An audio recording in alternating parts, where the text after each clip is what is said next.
Welcome to On the Road to Mobility with your host, Dave John.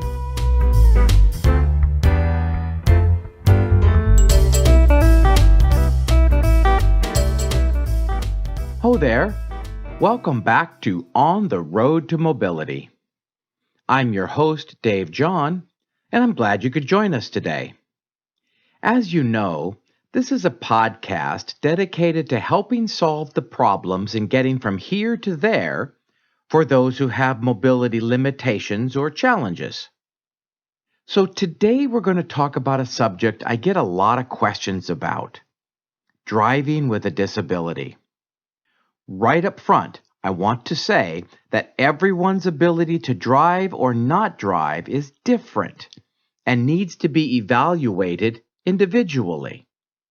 But I wanted to share with you some general information and thoughts to encourage you to explore your options for yourself. Being able to drive your own vehicle is a primary component for independent living for many people. There are several factors that play into a person's ability to drive. The first and most obvious is, how do I get into the vehicle? Well, of course, that depends on your mobility. Folks who are ambulatory, meaning they can walk, but might have neuropathy in their feet preventing them from feeling the pedals, can access a car or van without assistance. Some people who are semi-ambulatory, meaning they might walk with difficulty, can also access the driver's seat after stowing, say, a scooter in the rear of the vehicle. Then there are those who use a wheelchair, are not weight-bearing, but can transfer. For these folks, there are a few ways to make this work. They can transfer from a wheelchair to the driver's seat from the outside, sometimes using a slide board or turning automotive seat, which I talked about in a previous segment. Then they stow the wheelchair in the vehicle by pulling it into the cab, say with a lightweight manual wheelchair, or use a side-mounted lift for heavier wheelchairs. If transferring from the outside is not an option, then a wheelchair-accessible vehicle is likely the best solution. Now, most often these are minivans, like the Dodge Grand Caravan or Honda Odyssey, among others, with a lowered floor and a ramp to roll into the vehicle while staying in the wheelchair. Or maybe a full-sized van, like a Ford Transit, with a lift in it. Then once inside the van, you can transfer to the driver's seat with the aid of a power transfer seat, or even drive from your wheelchair using a power automatic securement system available from several manufacturers. Finding the right method of getting into the driver's seat safely is the first step to driving. After you are in the driver's position, there are several things that need to take place before you can engage the gas pedal and go. Seat belts, rear view mirrors, turn indicators, and transmission shifters are just some of the secondary control systems that need to be accessed in order to drive safely. I will provide a more in-depth description of many of the options for secondary control systems in future segments, but I want to assure you there are most likely solutions to any challenges someone may face regarding these.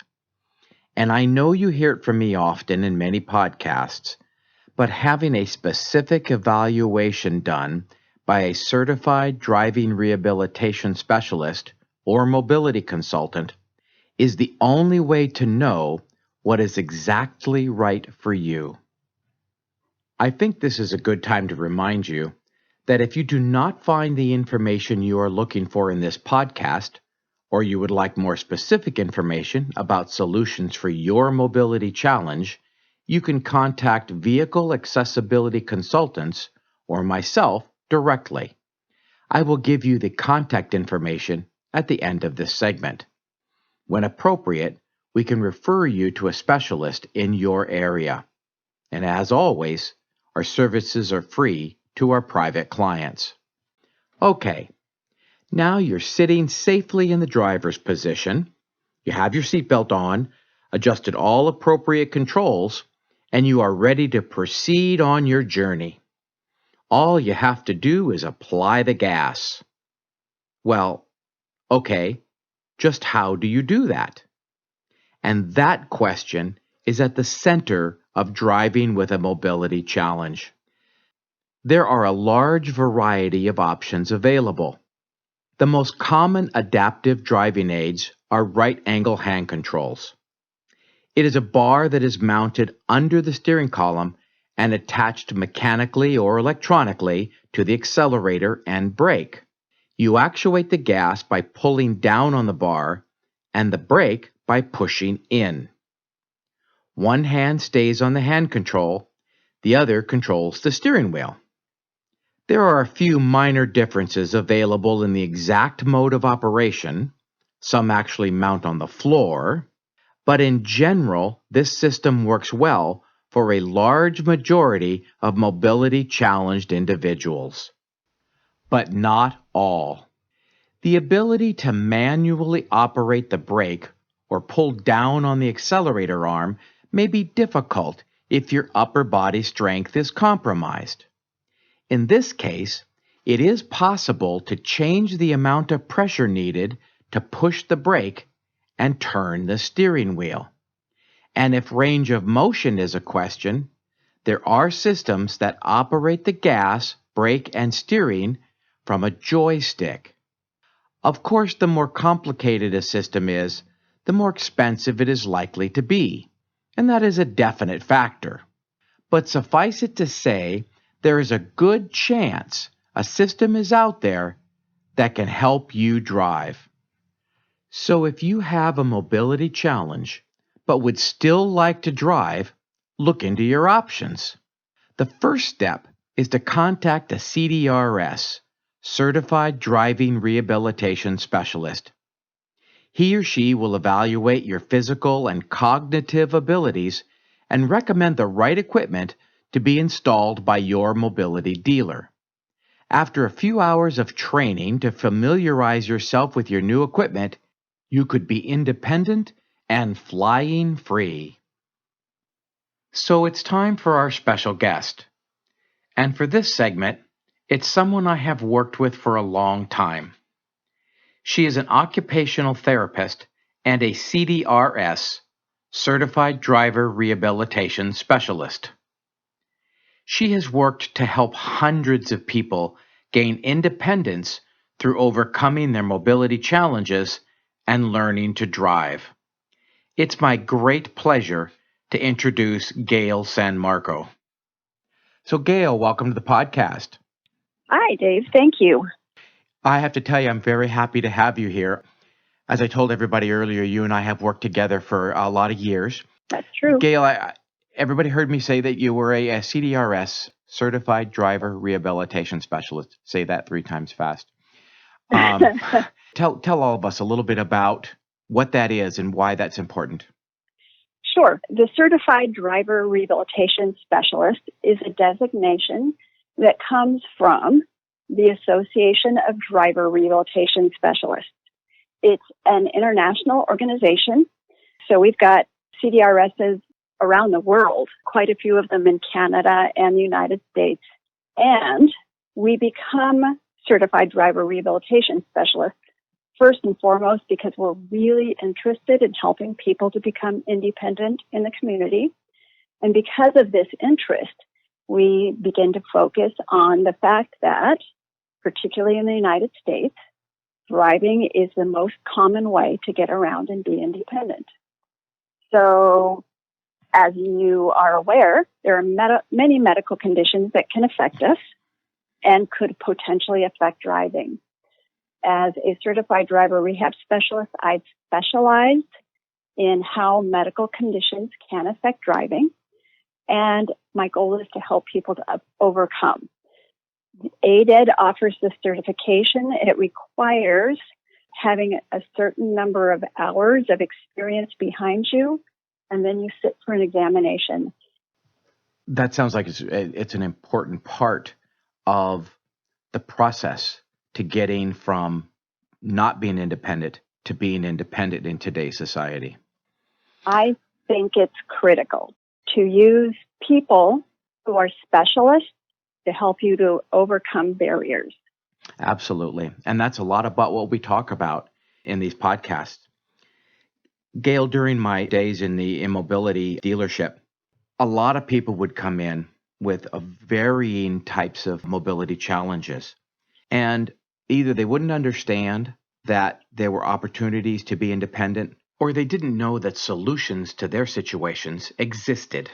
Talk a little bit about the process of, learning to drive when you have a mobility challenge. Talk about your process. Okay, so I think probably the one thing to understand is that driving is one of the most complex things that we do in our day-to-day activities. It requires good vision, requires good thinking and problem-solving skills, and it requires good sensory motor skills. We have to be able to see the road and be able to evaluate what's going on the road so we can make our decisions, plan our safe strategies, and we need the physical and sensory capabilities to operate the controls of the car. As somebody who specializes in medical conditions and how they affect driving, we take a look at each of those areas. So when a client comes to us, we start off asking for a prescription from the doctor, and we ask for somebody to just fill out a little bit of basic information so I know who I'm going to see. Then when we set up the appointment is usually around 3 hours long, and it's divided into two basic parts, the clinical eval and the on-road eval. During the clinical evaluation, I want to know what brought this client to me. Why are they asking for help? What are the barriers? So I spend time evaluating those three basic skills: vision, cognition or thinking and problem-solving skills, and movement skills. So the clinical eval is focused on those things. We're taking a look at what are the problems? How does this client need help? That helps us to prepare for the second part of the evaluation, which is the on-road part. So for somebody who can't use their legs, we might set up a couple different styles of hand controls and give the client the opportunity to try them out and see if there's one that they prefer. And then based on what we learn, if the client appears to be adapting well and has a definite preference for one hand control or another, then we'll recommend moving forward with a training program. If for any reason what we've tried doesn't work or the client doesn't like it, then we try to offer them other options and help them to solve the problems. The goal is to teach them the skills that they need to be safely independent on the road.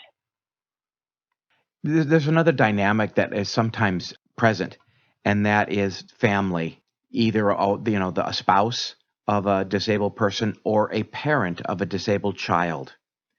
Mm-hmm. How do you encourage them? How do you make them feel comfortable with the fact that their spouse or their child is considering driving? Because sometimes there's some trepidation about that. I agree that family members often see that there's been a big change in how their loved one is functioning, and they're really afraid that those changes can affect safety out in the community. Yeah. But sometimes they want to protect them so much that they hold them back. Yes. I think often I welcome family members participating in the evaluation process. I like them to sit in during the clinical part of the eval. I like them to see the kinds of equipment we're going to work with. Whenever a client requests information, I'll send them hyperlinks so they can start exploring different kinds of equipment on their own. Keeping people as informed as possible and helping the client and the family members to understand our goal is safety first, and independence is second.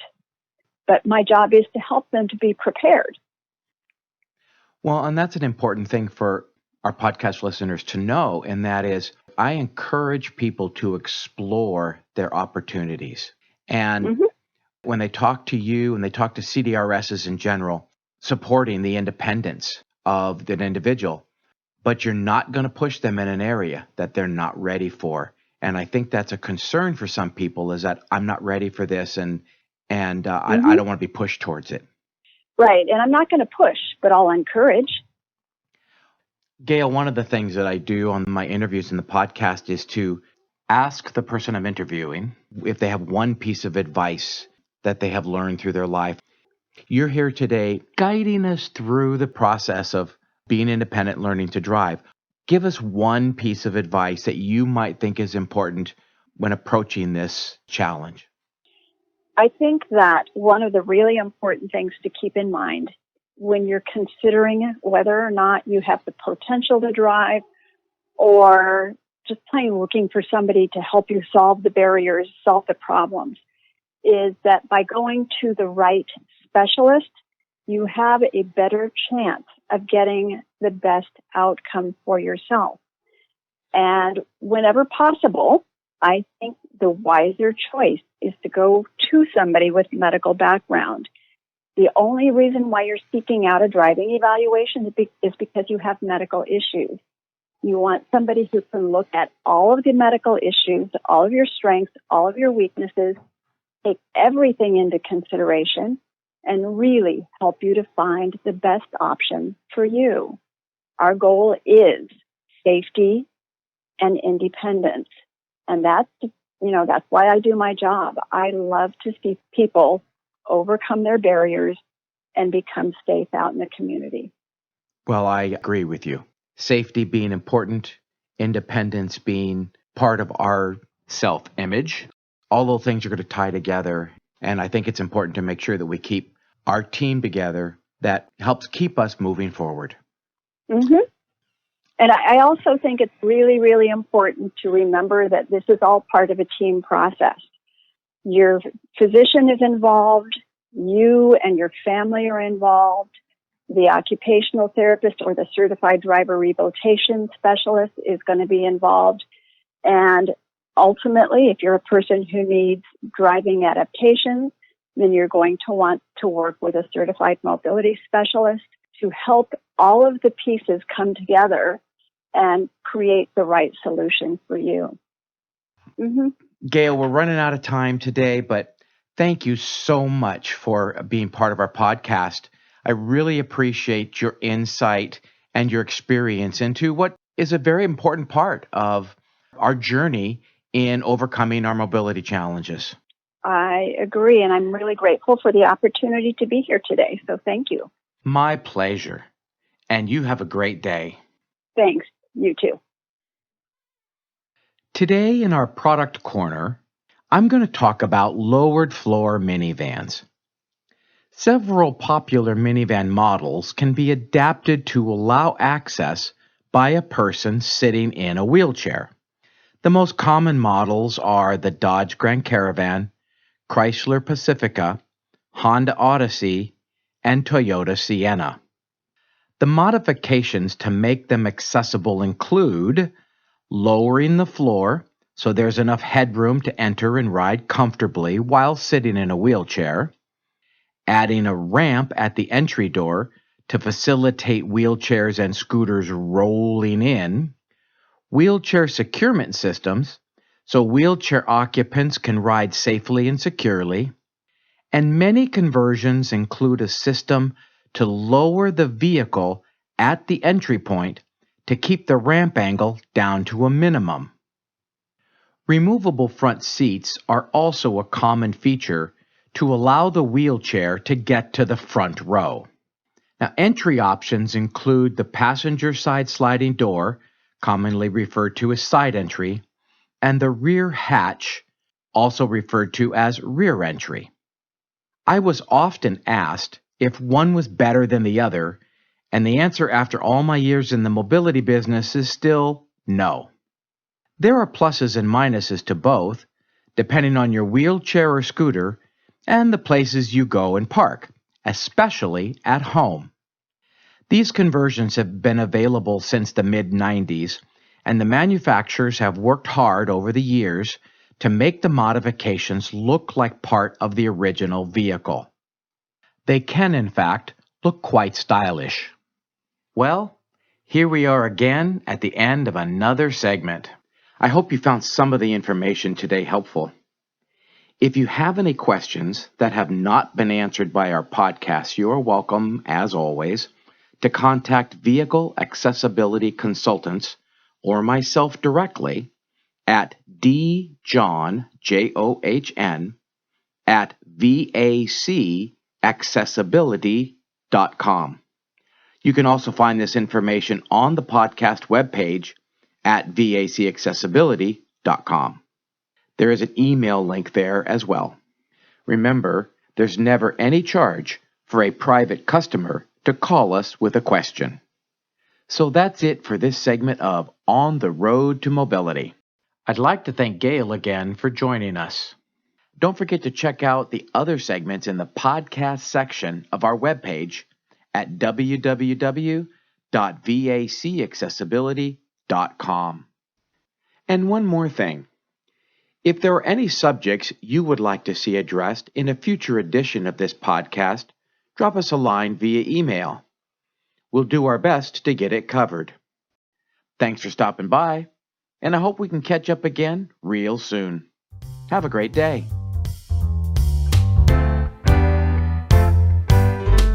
We hope you enjoyed this segment of On the Road to Mobility with your host, Dave John.